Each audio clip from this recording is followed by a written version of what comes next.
Li Tirkiye serdama perwerdehiya fermiya di 2022 û 2023 da dest pê kir û bi vê mebestê li Wanê 24 partî û saziyên sivîl xwepêşandanek li dar xistin û daxwaza perwerdehiya Kurdî kirin. Divê pêşdibistanê heta zanîngehê Kurdî bibe zimanê perwerdehiyê.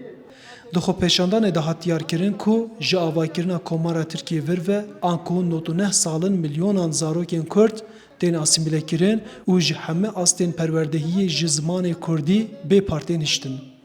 Divê zimanê Kurdî wek zimanekî fermî di zagonên bingehîn de bê pejirandin û bi peymanên navneteweyî bê mîsogerkirin.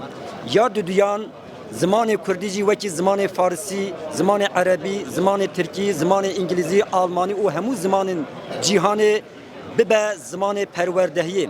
Serokê Şaxa Sendikaya Ketkarên Zanistî û Perwerdehiyê Eğitim Sena Wanê, Murat Atabay dibêje ku ew mîna zimanê Tirkî dixwazin şagird perwerda Kurdî wergirin.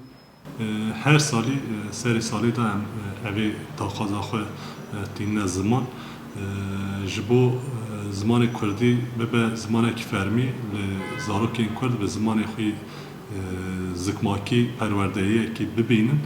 Ji bo vê tekoşîna me hê berdevam e.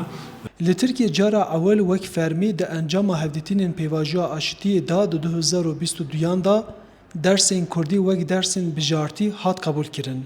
Li gor rêzîknama Wezareta Perwerdehiya Netewî, şagirtên ku diçin polên 5, 6, 7 û 8 dikarin dersa Kurdî bijêrin û heftiyê 2 saetan perwerda zimanê dayîkî wergirin. Seçmeli dibêjin hilbijartî dersekî danayîne ama dîsa dibistana da bandorê ser malbata dikin dibin mamoste tunene kes û zimanê naxwaze perwerdehî bibîne hevce nake hûn zarokê xwe wê dersê hilbijirin ji ber wî jî bandorek wisa jî heye bi perwerdehiya rastî ser zimanê Kurdî dibistana da tune ye.